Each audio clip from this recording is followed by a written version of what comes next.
Hi, I'm Noah Michaelson, and I am with Tori Amos. How the hell are you? So happy to be here.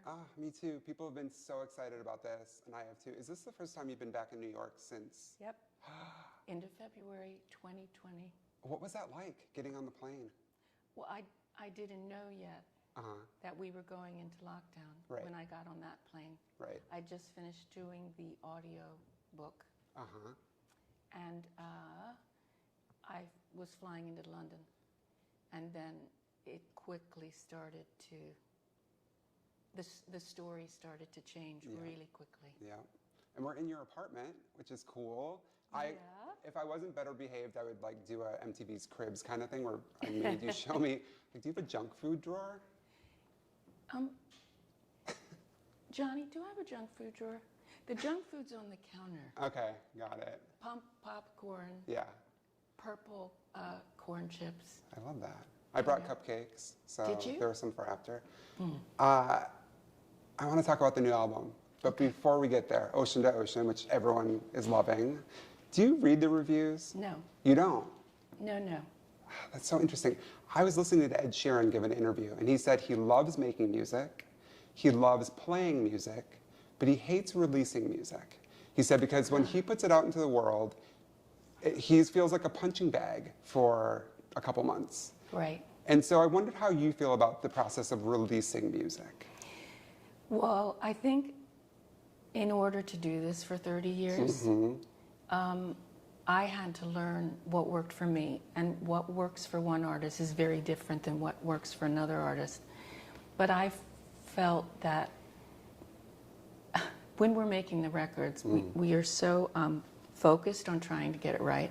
And I'm not saying that there aren't things that I wish I had done or things that I wish I could go back in time and fix. But by then, I will have put it out in the world. Right. So once I do put it out in the world, I have to make some kind of peace. Yeah. Or you will lose your mind. Right.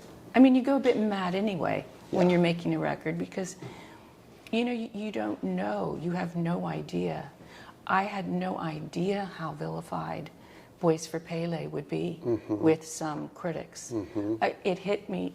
I mean, I know I'm not the sharpest knife in the drawer, but it really hit me blindsided because the people that were working on it really understood it. Right. Up until that point, had you been reading your reviews? Like when Pink came out, and I mean, you were really the toast of the town and everyone loved it. Were you, you know? I wasn't reading the reviews, but that's a tricky question. I wasn't hunting them down, but there would be people like Bless, Dad, who would show up with a review in hand and review the review while he would be selling merch out of the boot of his car, the trunk of his car, taking cash on the side at the Philly show. Right. It's like, Rev. I'm like, Dad, what are you going to do with this cash? Take me to dinner? Right. We're good. Yeah. But after Pele, then you were just like... Well, Pele was that record whereby that was my third solo record. I know why can't Tori read, but that's how I count them. Right. Okay. So at that point, and I'm not going to mention any names, but I find that it's possible that the critics can really come with their knives after you. If you've had a well-received one and a well-received second album, then they can decide, no, she's had enough. Right. Now, I'm not saying that doesn't mean that the third records are always brilliant. Right, no. But, I'm not saying that. But Pele was. Well, what I missed, Noah, was what I missed was that it was the wrong record for the critics at that time. I think Choir Girl would have been the right record for the critics at that time. And the public saved that record. Right.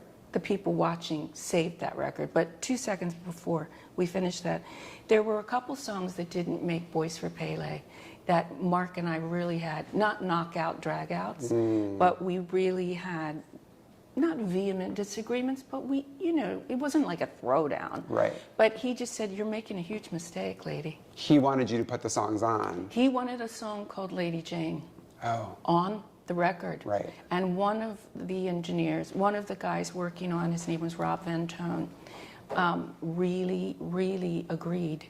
It was his favorite song. But there was something about it, I just didn't feel like I had the story. Right. It was about an aging prostitute in Texas.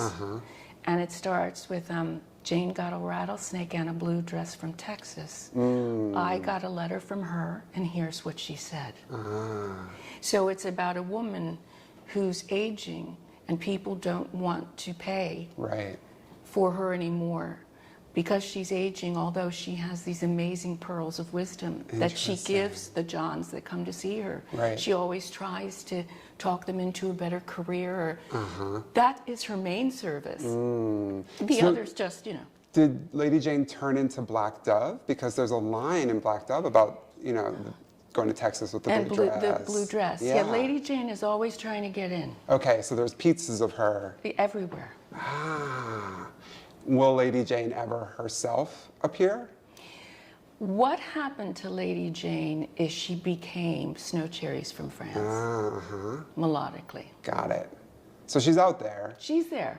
Got it. But when we're talking about records and those things, yeah, you look back, and I understand what Ed Sheeran is saying, how he feels, but in order to maybe have fun and have chats, I have to kind of allow people to feel what they feel about the record, love it or hate it, compare it with the others. Because if you're around long enough, people will hate some There's a great quote from RuPaul, and he says, "What other people think of me is none of my business." That's a great And it seems like you can apply that to your music, too. You just have to make the music you're going to make and hope that people get something from it. But if you spend your time worried about what they want, you're never going to make anything.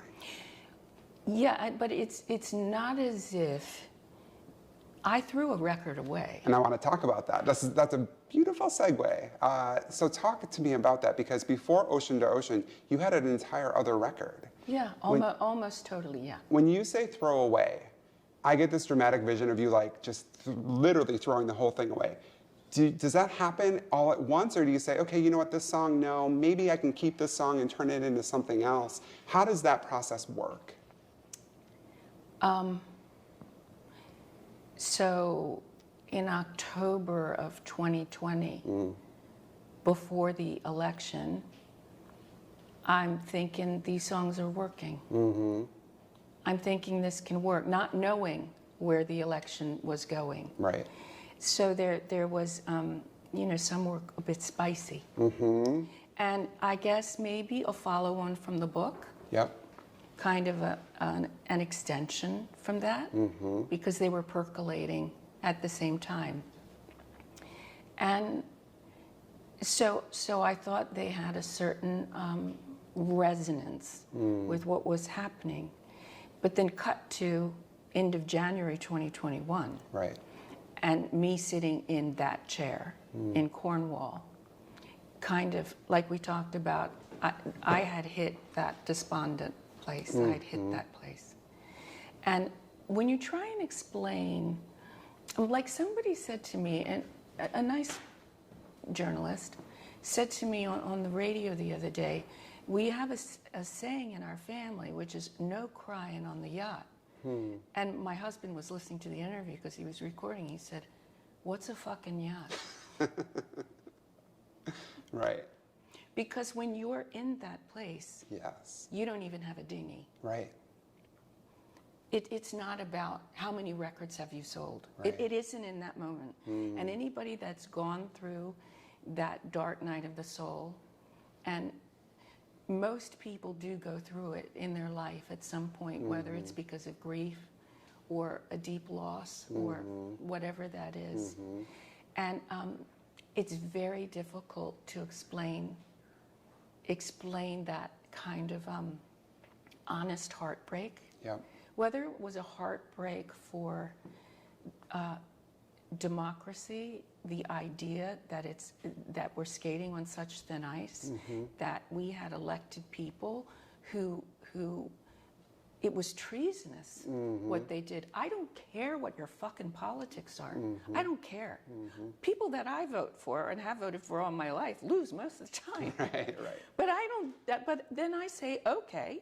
Yeah. So my guy lost, or my gal, or whatever. And even if I weren't that crazy about my pick. Right. But the point is, once the other team wins the game, it's like, okay. Right. Because I hate a sore loser. Yes. Fuck off. Yeah. That's not cool. Yeah. And sometimes, yeah, like when the Terps would lose a basketball game, when I was little, my punishment, my mother made me stop watching basketball. Mary said, because at 9 years old, I was writing letters to the coach, left Giselle, and saying, you should be fired and never be allowed on the court again because you're such a terrible coach. But she just said, no. Right. Calm down. This is, no. Yeah. So you've got this album. Yeah. A lot of this album. And then everything started happening. How did you know? I have this great quote from you from 1994. And you said, I know when it's not happening because I have pains in my stomach when it's not. I guess I'm lucky for that. When a mix is up and I have to run to the toilet, there are no needs that were to be said. So at that point, you physically would be ill if something wasn't working. Do you still get that way? Well, it was different this time. It was just these songs, when I would play them back, I would just think, this is not taking me where I need to go. And where I need to go is out of this, what is it? It's a tonality that is toxic. I said, this is not, but I didn't know how to get out. And that's when, after a couple weeks, it's not that I didn't show up and help with dinner, and Tash and I wouldn't magic up with the glazed carrots, and that was happening. You show up and try and be there, but really, when they're all off doing their thing, you're back in your chair. Right. Thinking, this is the only place where I trust myself to be objective. Because I couldn't go near the piano for a minute. I just had to sit there and say, we don't have it. I don't have it. This record is not the elixir, it's not the medicine that will take me out of this rot. Yeah. The minute you tell people that there's an entire album that you're not going to release, it becomes legendary. It's already legendary. Half the things people wanted me to ask you was, will we ever hear those songs? Will the songs make it onto an EP? Will they show up on the new album? I wondered if, was Devil's Bane maybe one of those songs? That's one of the spicier ones on the new album. So I could kind of see that as existing before and being carried over. So what do you think about these songs having another life at some point? That's so funny, because Devils came near the end. Interesting. She came after I had it together. Okay. And maybe at that point you could go back and revisit some of that energy, or is it a different energy? It's a different energy, but not knowing where we're going. I mean, I'm gonna try and be fair about it. I'm close to them, so I don't know how objective I am. Yeah. I would maybe need to play them to some of my think tank, like when I run into Neil again. Yeah. Because we have that sort of relationship where I could play him stuff, and there are other people in the think tank that when you play things to, you go, does this have a purpose? Right. I mean, can it resonate? Because some of the songs they're not terrible, some of them. I think a couple aren't very good, so that was a good thing. Right. But I do think there are a few that it's just, it wasn't going to send us to magic land. That place where I felt it's a frequency that I knew I needed to get to. Yeah. And those songs weren't taking me there. They were taking me maybe more into a, I don't know, battling, more warrior battle. But then I'm asking, what are you battling? Right. Because battling isn't working right now. Maybe that was working a year and a half ago. That was working when resistance came out. But as the tides began to turn, and as we began to see what battling looked like, and then it takes us to watching an attempted coup live on television from that chair. Oh my God. Right. That's not the record. Yeah. So then we get Ocean to Ocean. When I got the press release for it, it said that it was, you know, the most personally introspective, or in some ways, since you wrote Little Earthquakes. And I thought, I don't know if I believe that. But then I heard it, and I understood what the press release meant. These songs are very personal. This is you. Just so you know, Yeah. that was a fellow journalist of yours doing their job. Oh, for sure. You know what I mean? Yes, That's a bit and of my job is to be a little suspicious of that. And that's fine. You know? I mean, you know, at the end of the day, their job is copy. For sure. You know. But I don't think it was totally, I don't think it's unfair. I think that this album is very personal. So I wonder for you, because some of the other albums in the last 10 years maybe have had a very storytelling aspect to it, where you are telling stories about what you've seen or read or heard. This Yeah. was you, as you've said, like trying to get out of the muck. Yeah. And really writing about Mary, your mom who died.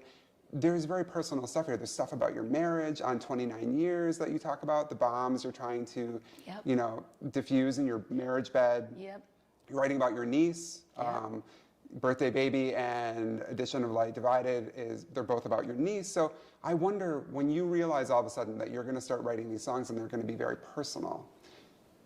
I have another quote that I love from you. I was doing all these deep dives about you, and you said, this is around right after you wrote Earthquakes, you said, I was afraid to write this. I thought, oh my God, they're gonna know who that is. They're gonna know who I'm writing about. But I've made a pact with myself since Little Earthquakes that there will be no censorship. So when you're starting to write this new project and you're gonna write about your marriage, you're gonna write about your niece, at this point are you saying, hey Mark, not is it okay, but here's a heads up, or to your niece, you might show up here? What are the conversations that happen around that? Or is it no censorship and you just have to put that out there? Oh, Kavita, where do I take this? Okay. Oh my God. You know I ask the hard questions sometimes. Now you have to, you have to. Yeah. And the way you ask them, it doesn't feel, like a gotcha. No, it shouldn't. It shouldn't. Good. Okay, there was a song on the record that has been shelved. Yeah. Called Ballerina. And I'm not sure how that got conjured. I can't remember what drove me to write it, but I think I began writing it in Florida. And when I'm on my own in Florida, conjuring starts to happen, imagination starts to happen, maybe fears start to happen. And I think an archetypal worst fear for some women is when the love of their life falls in love with a younger woman. And that is a classic, as old as the hills archetype. Yes. So I wanted to, I think, explore it as a myth, as an idea. And I knew people who were going through this. I knew what was happening.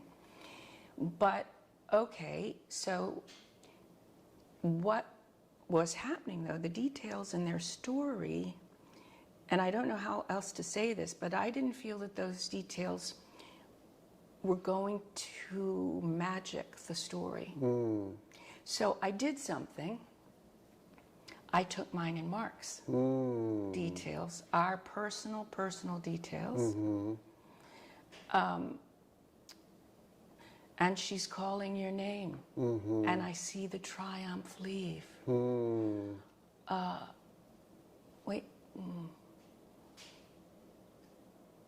Was she beginning dance class when I was killing it in the 90s? Wow. So, and it goes on. Yeah. And so there we are, back in Cornwall, in the pantry, this year, and I'm thinking, oh, ballerina, maybe she can make the record. And so we're having cocktails. And it was Oliver. Mark just pops out to do the cocktails, and Oliver goes, ballerina. Is that about you, Mark? This is Tasha's boyfriend. Yeah. Yeah. With Oliver's tracks and all that. Yeah. And I said, no. He said, but it is. Right. I said, no. And then later on, it became clear. It's like, husband, fuck it. I've spent 25 years not having an affair. Right. Now, right. this is what it gets you. Yes. So that's where I kind of thought, oh my God, right. what have I done? And then later on, Kavita, she comes and we shoot the album cover, and then we're shooting the album cover, and we're talking about the archetype of the witch and what the witch was doing, and the malevolent witch versus the benevolent witch. And that my malevolent witch was getting me to maybe lose my marriage and put a bomb in my marriage bed. To put a ballerina bomb in my marriage bed. Right. And I have a good marriage. Yeah. So it's like, where's the saboteur? What is this? And so it was talking to Kavitz and really us sitting there with some very good, what were we drinking? What was it? Bordeaux. Oh, the Pascara. That's what it was. Spanish. Spicy, yeah. And you knew that's not the direction you were going to go. Then, so ballerina gets thrown off the stage. Right. And then, and I'm a little bit upset, just a little, because I kind of like that one. But then, okay, so what happened? So I really had to surrender and say, no, I'm not going to do that. Yeah. And then all of a sudden, just out of nowhere, comes the line with the chords, with the melody, with the line. I'd swim to New York State from the Cornish coast of England, and I went, that's all? Give me more? No, they won't. So then we had to go all the way down on the Cornish coast. We had to hike like an hour and a half. Half the team couldn't hike down there. And I don't think I should have been allowed because I barely made it back. And Veets had a broken toe, but she did it anyway, Kavita. And we went with our location manager. She and her wife surf those waters a lot, so she knew. And we were making our way from Bossy Gran to Nanjizel Beach, the cave. And I really had to swim across. The water was up to here, and I'm in a wetsuit with a gown on top of, on Layla's head. She's carrying the gown, and the hair is piled on the head. And we're getting over this rock pool. Right. And we aren't diving, but we're swimming across the rock pool onto the rocks to get the shot. And it's getting late, later in the day. It's still summer, but it's getting late. And it was almost this baptism that happened. Something happened. Something happened on that beach, don't you think? Something really special happened on that beach to all of us. It was almost as if like baptized, but by by the sea maids, by the sea mothers, and the maids all together. Yeah. And almost a rebirth, so that then coming back from that, and the guys are mixing, Adrian and Mark, and I'm still writing. And then, of course, Addition of Light Divided, Swim to New York State, and 29 Years get written. Wow. After the baptism. That was after the cover shoot. Yeah. So you were just plugged in. Stuff was just coming at that point. That's a nice way to put it. I was driving people around the bend. Right. So like, we need to be done. Yes, because we had a release date. I'm still writing songs on August 17th. Right. Are there songs that you wrote after that didn't make it on? There's a song I wrote before that was supposed to be on this record that didn't make it, called Chiron, The Wounded Healer. Yeah. And it was like 9 minutes. And the only reason is we just didn't have time to finish it. We didn't have time. So that could show up at some point somewhere. It got knocked off for audition. Okay. Got it. These are the stories that we love. People love to hear about. You know, I wondered about sequencing of the album too, and all of your albums. I don't know if you know this, but there's a Choir Girl track listing where the album starts with Pandora's Aquarium and it ends with Playboy Mommy. And people listen to it in that order sometimes. When you're picking the track listing and how the sequencing is going, that's specific, right? You have something going on there. So yeah, so the big discussion in the studio really came down to, because it was in the mastering, really came down to where Devil's Bane was going to go. Okay. And where Metal Waterwood was going to go. Because Metal Water was the first song, right, there was a side to me that thought we should start with it. But then I thought, no, that's too literal. And it wasn't a game. But where, not the tension, I don't want to say that, because the control room is actually a really creative place where people have very different opinions. But this is where, you know, this is where you have to really know your own mind, and trust your ears.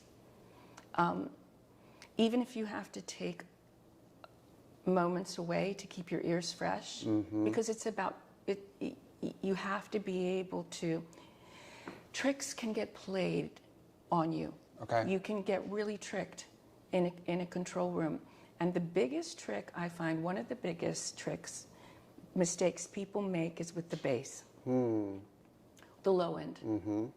It's either too muddy, so that maybe it's okay on tiny little speakers, right, but once you start putting them in bigger speakers, it's just a swamp. Yeah. And I love a swamp groove, but I'm talking about the sonic stench of a swamp. Yes. So you have to be very clear, and your mix guys.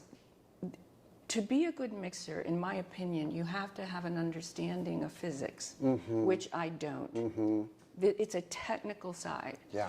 Because that's the skill set. One of the skill sets. Right. So I don't have that skill set, but you can get confused in the mix room, and also when you're ordering a record, you're not just looking at the story or the narrative. Yes. You're going from tempos and keys and sounds and all of that. So there was a faction that really wanted Devil's Bane down the road, because they thought, let's work to that. Okay. Let's travel and get that tequila down the road. But there was another faction that was just like, no, we need it early. We need the tequila early. Yes. Get the party started. Yeah. It's interesting when you're talking about being in the mix room and the physics that you don't have, because the Boys for Pele electronic press kit, there's a 9-minute video of you and you're in Ireland and you're recording Pele and you're doing the background vocals for Sneeze. And you say that you were trying to get Sneeze right. And the guys couldn't get it to sound how you heard it in your head. And so you showed them a picture of a brain. And once they saw the picture of the brain, they knew what you wanted to sound like. And you talk about, too, I have this other quote from you. God, what drugs was I doing? I don't know, but I want some of them. They were incredible. So you said this here for Donut Song. The sound is the idea of girls on hands of men, and underneath men are slates of material that open up, and there are women underneath them on the backs of cattle. And above the girls that are on top of the hands of men, there's something pouring into water jugs. Those are the pictures I get when we're trying to find a sound.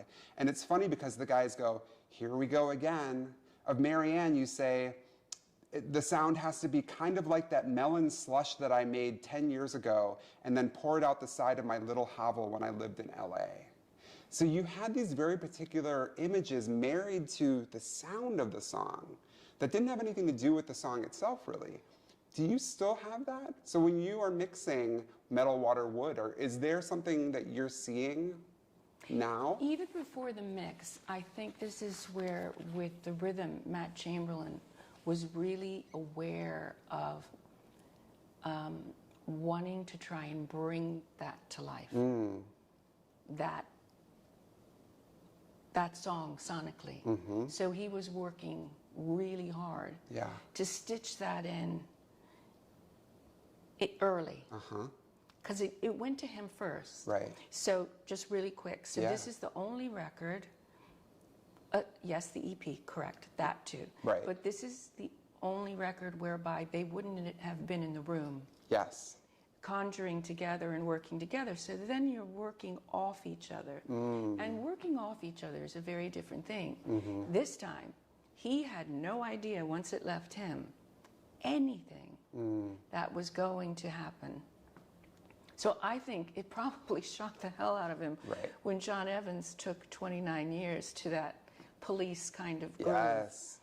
And so, but Matt didn't know till, and JPS, John Philip Chanel, would say he really loves his position because he's almost the last one in. Right, and everything else is set, Everything else is set, and Tash is the very last one in. So she kind of has a really good time because she knows what's happening. Right, and she can just add her stuff. Fill in the gaps, Yeah. But I didn't answer your question. Yeah. Yes, there are pictures. I think it's different than it used to be. Okay. Because when I'm in it, sometimes I'm just riffing, talking to the guys, and Tash, talking to Tash.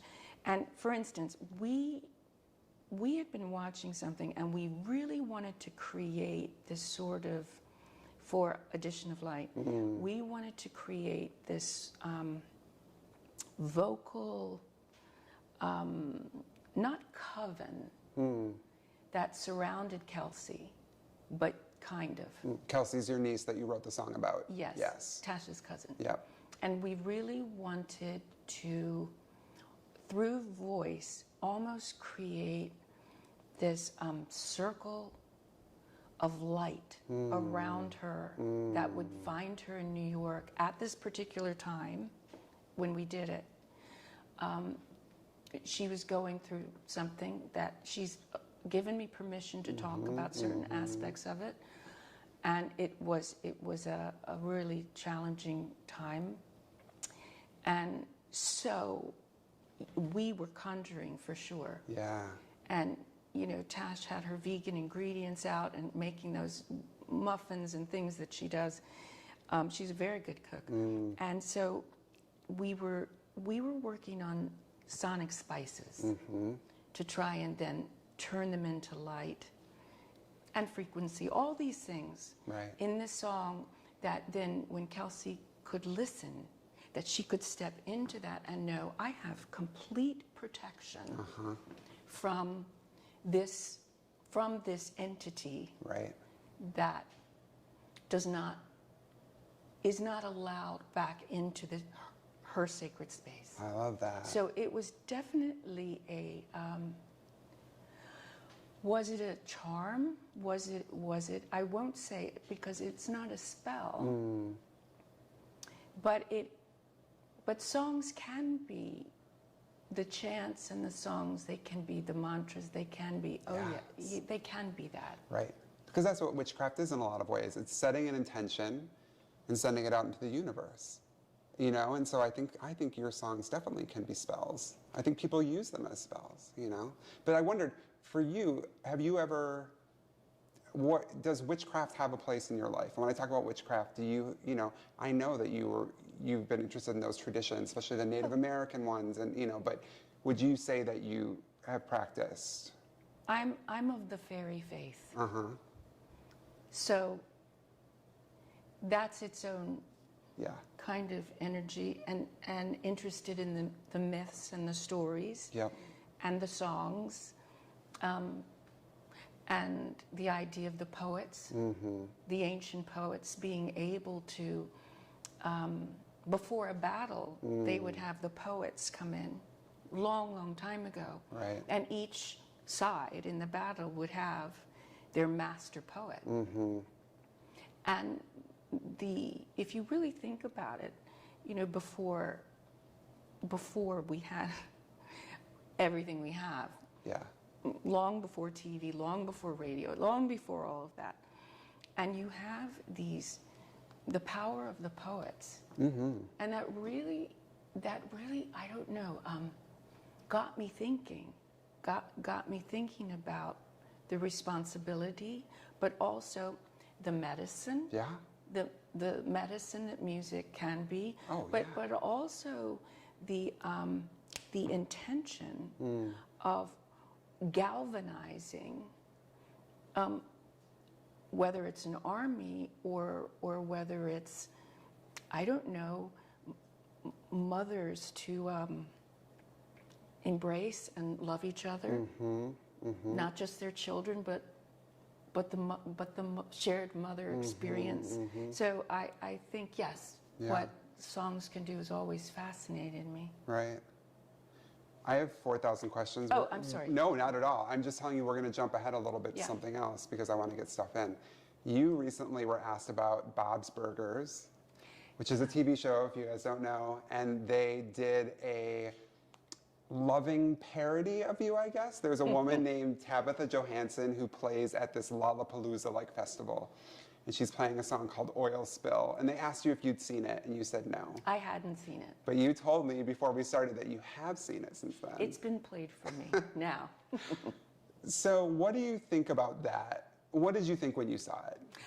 Well, I thought it was funny. Yes. I thought it was funny. Do you think Tori from 1996 would think it was funny? No. And talk to me about that, because I also think that the creator was saying that they weren't making fun of you, there was loving, all of those things. But I think in the mid-90s when you were releasing Pele, when you were constantly called like the kooky chick, and there was just sort of some of this, there was misogyny embedded in a lot of this. People didn't know what to do with you, or the vulnerability or the raw honesty that you had. So talk to me about what you think in 1996 you would have thought if you had seen that. Well, if I can borrow his quote for a minute, I would have felt like a punching bag in 96. But that's because, like we talked about, sometimes when you're getting really tough critique, which Pele did, so did other albums, but and whatever. But that one really did, and I hadn't had that tough critique since Why Can't Tori Read? But that was on such a tiny little scale. Yes. When it's a global scale, and you're getting dragged over the coals. Yeah. It does feel personal, and it's when you don't know how to detach, when you haven't really done all that therapy that I did later. Right. Which is the reason you can laugh at Oil Spill. Yes. It's because you get to a place where you can. But there are times when artists can feel under attack. Yes. Because in some ways it feels like, well, it's their turn. They've had some really good years. Yeah. And maybe they need to get brought down a peg or two. Yeah. This idea of fattening them up just so they can dig their teeth into them sometimes. It can feel that way, and it sometimes did in the 90s. Yeah. Right. Will you play Oil Spill? I would dare you to play it on the tour. Do you dare me? I dare you. Oh, I like a dare. Okay. So let's see what happens. Oh, we'll see what happens. I am wondering about the 90s in general. Okay. You seem like you were having a really good time. There's this great interview with you and Bjork and PJ Harvey, and you were hanging out with Maynard, and you were hanging out with Trent Reznor, and all these people, and were you having a great time? Or, I talked to Michael Stipe once, and I asked him about Studio 54, and I said it looked like it was so much fun, and he chastised me, and he said, don't get nostalgic, because you can't romanticize the past. And so I just wonder, do you agree with that, or were you having a blast in '94? Do you know what, Noah? There were some times that were fun, and that were collaborative, and collaborations, even if they didn't work. Yeah. Because I worked with Michael on something, but we had fun. Yeah. And I can get nostalgic because it's our story. Right. Yes. But I did have fun with some of it. At the same time, what wasn't fun is when you're trying to have collaborations and relationships, but there aren't a lot of opportunities. So when you've got 65 places on radio, alternative radio, and 2 are for women, when you say, I don't want to compete, because how can you compete with another woman who's being herself? If Polly's being Polly, and Bjork's being Bjork, and Tori's being Tori, then Tori can't be Polly, and should really not try. Right, yeah. You know? Yeah. And neither should try to be Bjork. Right. Because she is who she is. Yeah. But when there's only 2 slots, and it's your record who's not being added, not just not being added, but you're the one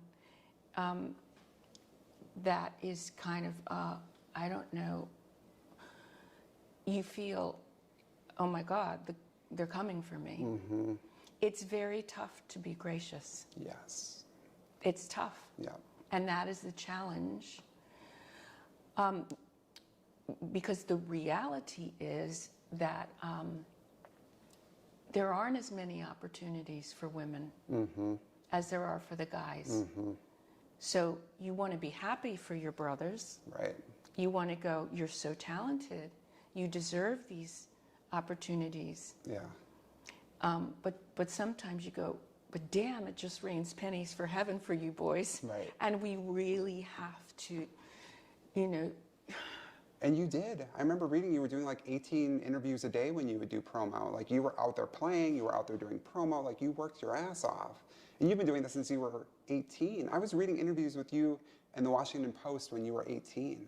And you were talking about how, you know, you were playing 5 nights a week at a bar.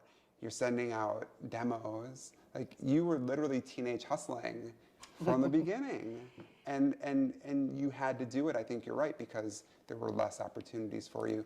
Do you still talk to any of those folks? I mean, do you send PJ a Christmas card? I think people have in their heads this sort of romantic thing where like, or you text Bjork on her birthday, or, you know, are you close with any of those folks? No, there's goodwill. Yeah. There's goodwill. But I'm not, I can only speak for myself. Yeah. I'm not really that socially. Yep. I'm not that. I don't send Christmas cards to people's disappointments. I was gonna say I never got one. I know, yeah, but it's not because I don't want you to have a wonderful Christmas. Of course. But if I ran into you, I don't know, down in the village somewhere, I'd rather just take you in and let's have a great glass of wine and have a chat, and it's more in the moment. Right. I'm not saying that. When you run into people, that's always really, really great. Of course. The last time we talked was over the internet. My internet was horrible, and Tash had to come in and save the day. But I got you to bring in a book from American Doll Posse that had some notes in it.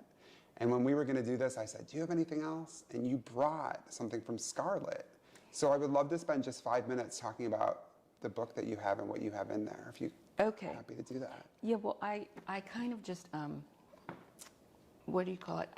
Tash used to have Princess Band-Aids, and I found some. So I've just put a couple things aside, and these are just some notes. Yeah. So when you're writing the album or getting ready to, you're just taking notes, you know, putting little glimpses of things down in notebooks. Songwriting is, for me anyway, is difficult to explain because I don't find it to be a process where I wake up at 8 in the morning, go to the shed, and sit from 8 till noon, have lunch, go back, then that's not how it works. I have a book that I take with me, and things happen just out of the blue. You got to capture them. And sometimes it's a stream of consciousness. Sometimes you're almost seeing the film play in front of you. Because I was wondering, what is Scarlet doing? What is this about? And we'd been touring during 2001, Strange Little Girls, yeah. And so sometimes you're trying to figure out what is I can't see New York. What is she saying to me? What is she saying? Who are the characters? Who's on that plane? What's happening? And then, like we talked about before, when you talked about what I was seeing during the Boys for Pele thing. Right. So this is something that I was seeing during the Scarlet. Yeah. So it says, "The thread is leaving me now, Boston Airport. I don't know how it works, but apparently the thread decides who is Scarlet. And I wasn't to be she. But when the thread came back to me, I was on the ground, in the city, that day. The thread seems to work, something like a recording device. Sonic? Pictorial? I can't answer this, inspectors. But when I was Scarlet again for a while, the recording would play in my mind. It crawled in, a worm, me a host, in a city of scattered apple seeds. Many seeds, many hosts, to carry her thoughts, her last thoughts. Her knowing, her not knowing, her belief in a miracle, that something would happen. And it did on the other side." So that's what you were writing when you were thinking about I Can't See New York. Yeah. And that's sort of setting the stage for everything that's going to happen there. Yeah. Ah, that's beautiful. So those are how songs find their ways sometimes. Right. I don't always know, most of the time I don't know where they're going. And there has to be a deep trust. Yeah. But at the same time, there's also an edit processing that has to eventually happen. Right. But you allow it. You pour it out first. Yeah. And then you pan for the gold. So, yeah, something like that. We got a ton of questions from fans. So maybe we'll do these a little bit like a lightning round just because we're running out of time and I want to get through some of these. Let's just start here. I was saying to you before we started, every other question we got was, where is the vinyl for Scarlet's Walk? Where is the vinyl for Beekeeper?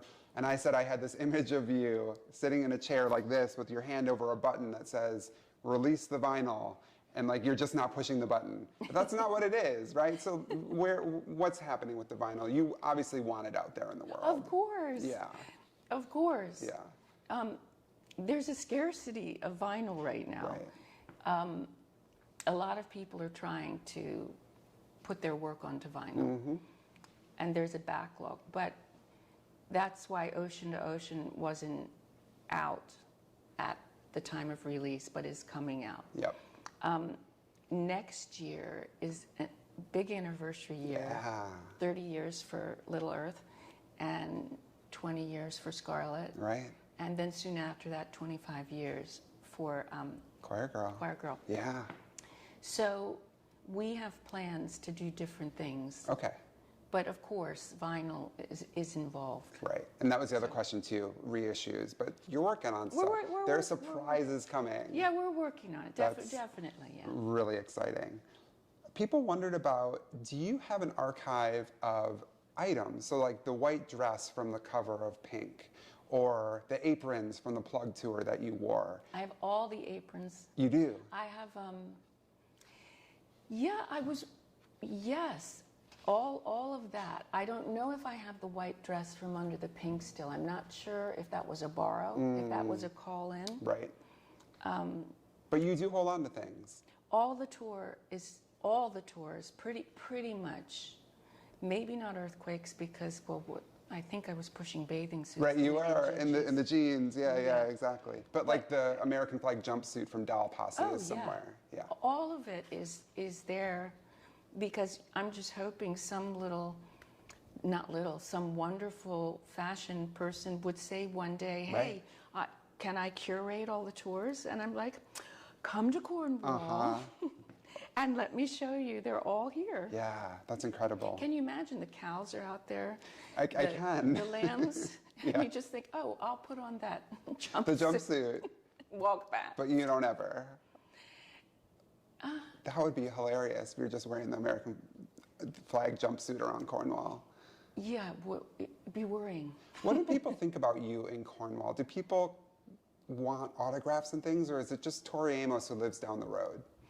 Okay, I don't know what people think or don't think. Yeah. I'm very reclusive. Yeah. I live down a dirt lane. And they're animals. Very few people. Yeah. They're the farmers. Right. Next door, and they're lovely. Right. But how do I explain it? We really are in farm country. You're just doing your thing. No, we're really away. Yeah. So the closest town is 25 minutes away. Okay. So therefore, once you come in, you're not expecting the TARDIS once you walk into the studio, and there it is. Yeah. But that's what I think Mark wanted when he built it in '97 in an old 300-year-old barn.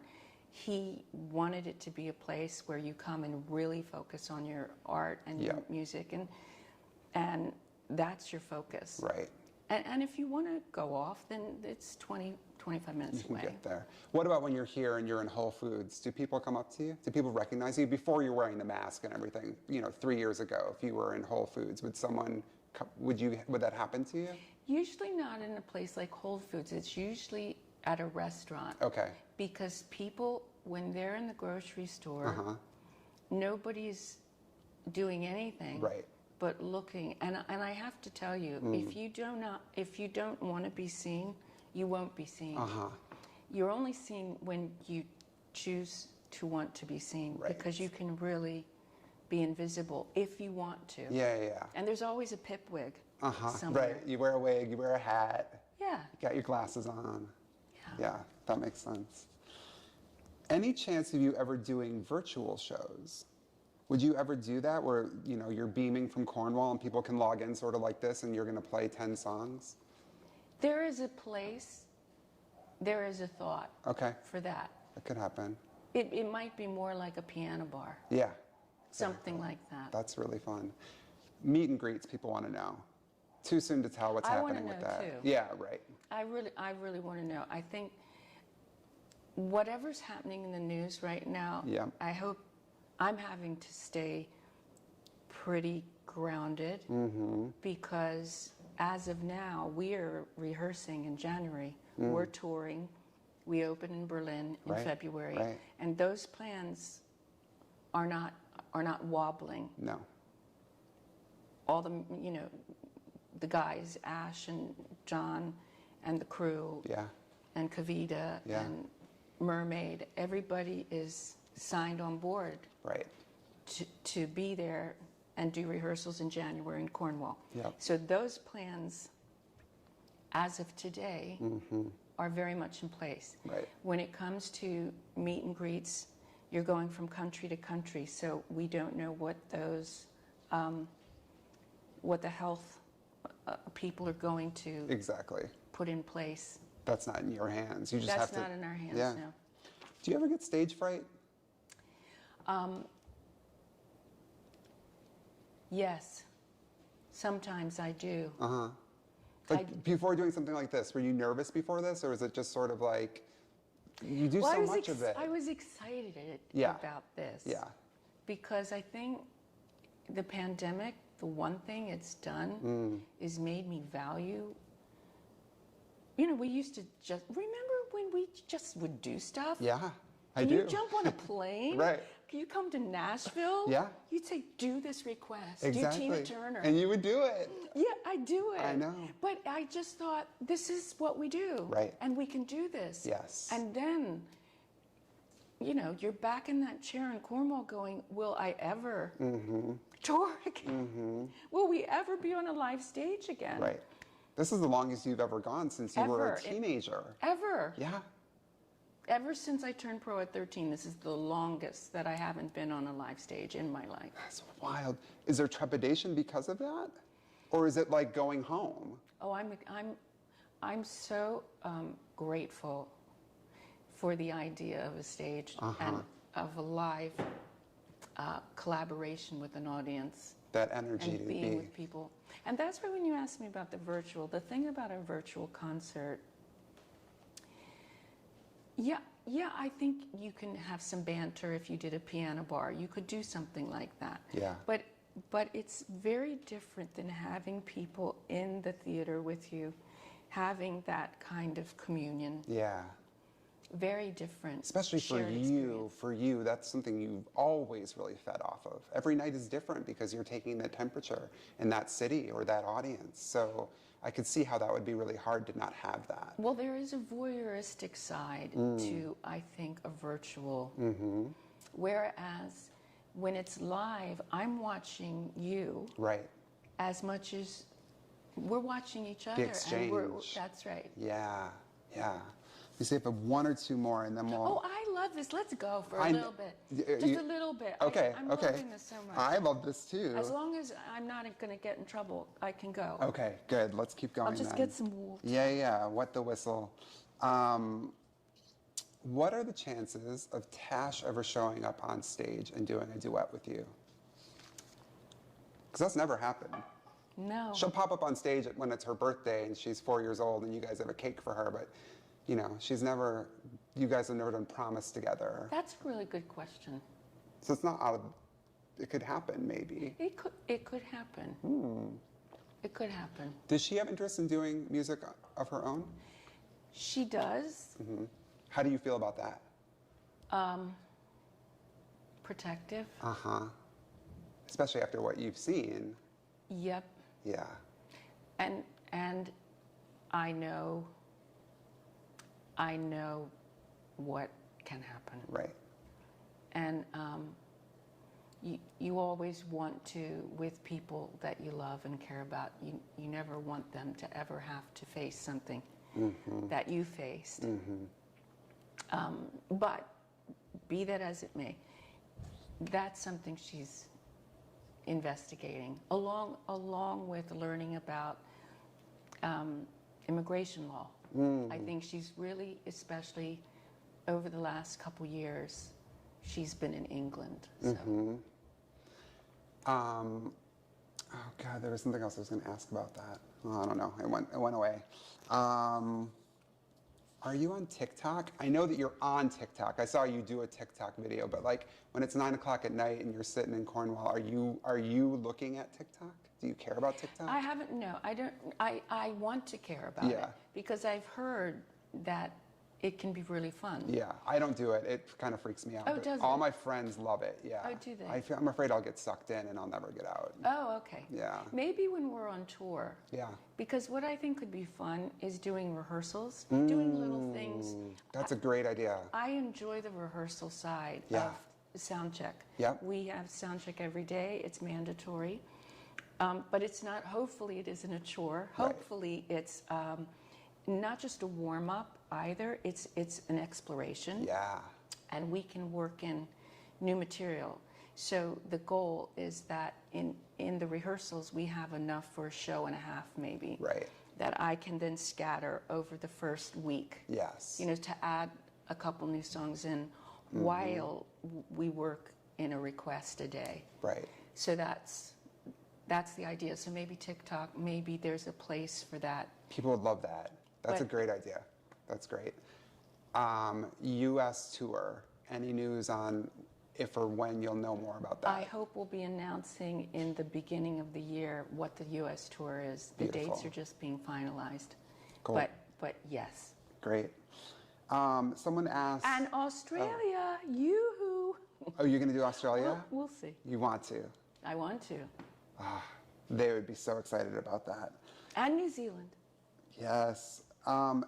Would you ever bring a doll back? Would we ever show up at a show and all of a sudden Pip is there from the American Doll Posse? Is that something you've ever considered? Barry Lee Moe has been really on me about Who this. does your hair? He did. Yeah. He did. He's Yeah. now head of Hair on Pose. Right, yes. And he just won an Emmy. Yes, congratulations, Barry. Congratulations, darling.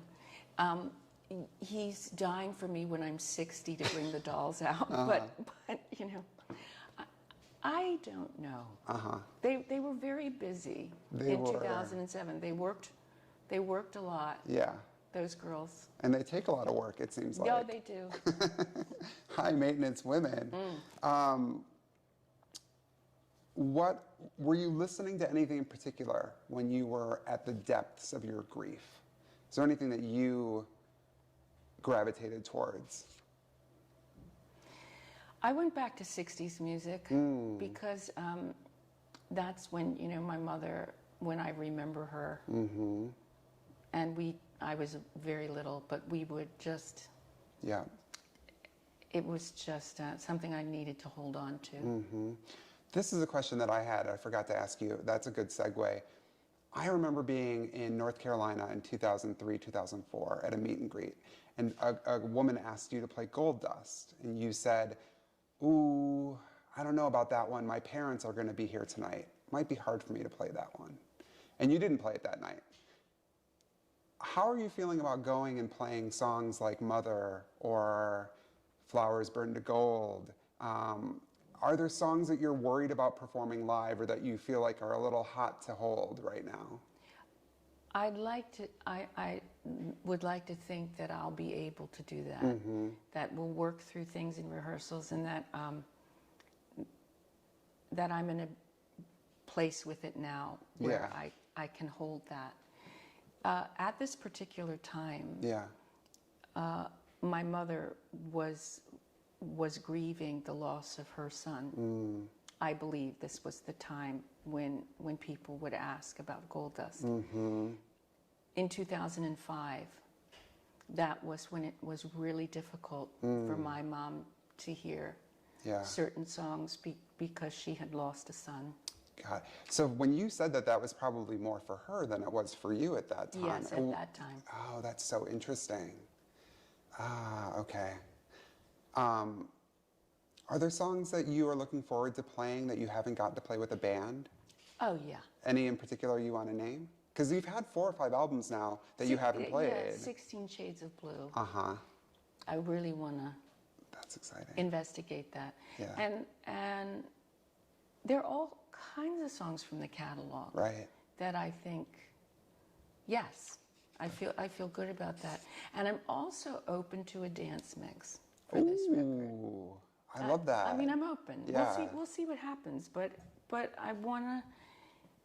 I think it could be time. I would love that. I would love a remix of Metal Water Wood. That would be great. That song reminds me a little bit of Why Can't Tori Read. There are moments in there that are very sweet, poppy, early 90s. There's when you're talking about pulling the horizon down, and when you talk about take these shattered pieces. I don't know, it brought me back. I think that's my favorite on the album. I really love it. Do you miss making music videos, like the high budget ones, like Spark and Sort of Fairy Tale? Is that something you miss? You know, there was a time when Karen Binns and I would be in these situations, whether it's with snakes and God. Yeah. In LA with the rats running around. She said, Charles, I'm not going near those rats, girl. and the snakes. And she would just look at me and say, "You are out of your mind." Right. But she would make sure I'm dressed and right. And Yes, she does. She help you with all your fashion. Oh, absolutely. Yeah. Even tonight. Oh, okay. Yeah. And so I miss that side of it. Yeah. I miss the camaraderie of being, I don't know, in crazy situations. Yeah. All right, I think we're running out of battery. So what we're going to just say, though, it's Giving Tuesday. And RAINN, the Rape, Abuse, Incest National Network Yes. that you founded, is doing a match. They're trying to raise $20,000 today. And if they get donations, then some generous donors are going to match every That's donation. right, they're going to match it. So you can find a link to RAINN in the YouTube page there, and you can donate, which we would both love. And we also Such just gratitude. really thank you all for watching. I know Thank people you so much. I miss you so much. Yeah, we'll do this again at some point. Yes. So thank you for tuning in. Take care.